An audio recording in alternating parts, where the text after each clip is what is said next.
The Sean McDermott era is over with the Buffalo Bills as they are now looking for a new head coach after a familiar result, a loss, heartbreakingly, in the playoffs. Was this the right move?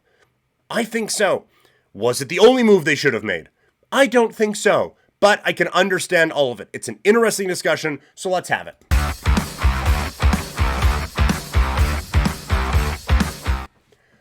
I think firing Sean McDermott was the right move. If watching on YouTube or wherever, I put a quick social media like breaking news. Oh my gosh, this is happening. Had my cat with me. It was cute.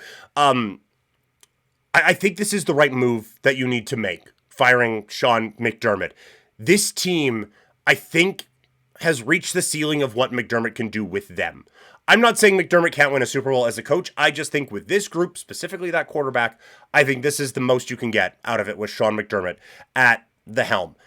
This now needs to be a team that gets a lot of focus coming from the offensive side. McDermott would strategize and game plan as if he had a lesser quarterback out there. Like he would put together the game plan as if he's Denver this weekend with Stidham going in against Drake May. Instead, he's got the dude with the Superman cape on, and in 99% of the games they've played over the last 5 years, they've had the best quarterback going into that matchup.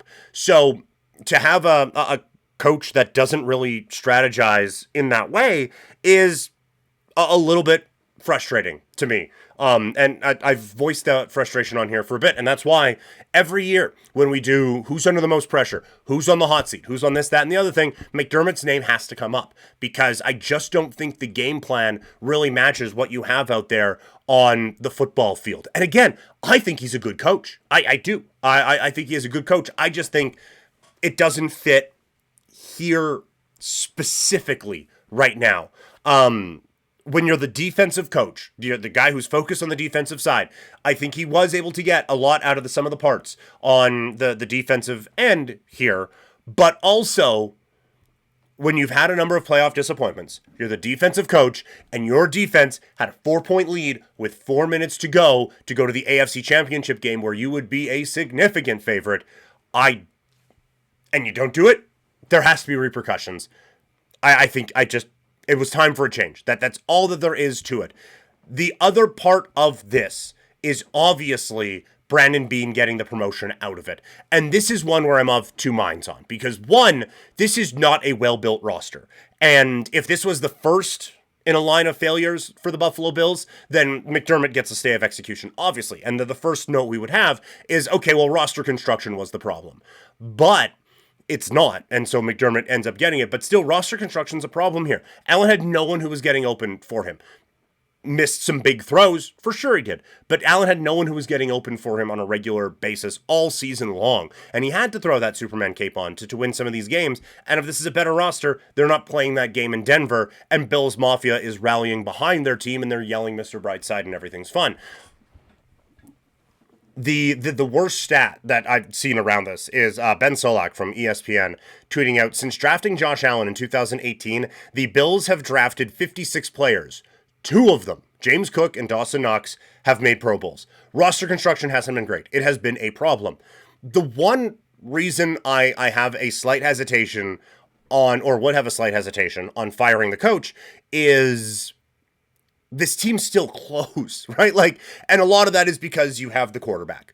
But this team was still, again, like one weird review away from probably playing in the AFC Championship game with a pretty good chance of getting to the Super Bowl and a decent chance of winning that, right? Like, they would at least be one of the odds-on favorites going in to the championship weekend. And so to me, it's weird to go from that to tear it, or like blow it all up. And I'm not saying roster-wise, but like, okay, every decision maker gone, complete fresh start that way. So I can understand when you are as close as they feel, not wanting to just coach gone, GM gone, everyone gone, out of here, whatever. At the same time, I don't understand keeping the GM around. So it's a weird situation that the Bills find themselves in. But hopefully they figure it out. Like, It sucks that Josh Allen isn't playing this weekend. You know, like, all due respect to the Broncos, but Drake May against Stidham. And even if it was Drake May against Knicks, it's not doing it for me. I want Josh Allen playing these important games. And so I hope the Bills end up getting this figured out. Where are you putting the blame? Is McDermott, should he have got another opportunity with this Bills team? Am I out? Has Beane been sneaky like a fox and actually putting together a good roster? Let me know in the comments, and we can chat about this one a little bit more. But yes, some interesting footballing news coming down over the last little while. Normally we do these streams live on YouTube, on twitch.tv/primetimepk, and over on kick.com/primetimepk. Not going to be doing that live, not regularly for the next couple of weeks, but we'll pick it up here very, very soon. But again, keep it locked on my social media accounts so you know the next time we're going live. And if you're on YouTube, hit that notification bell. And for those who have Twitch, just when this is done, head over to twitch.tv/primetimepk. Hit that follow button. That would be greatly appreciated.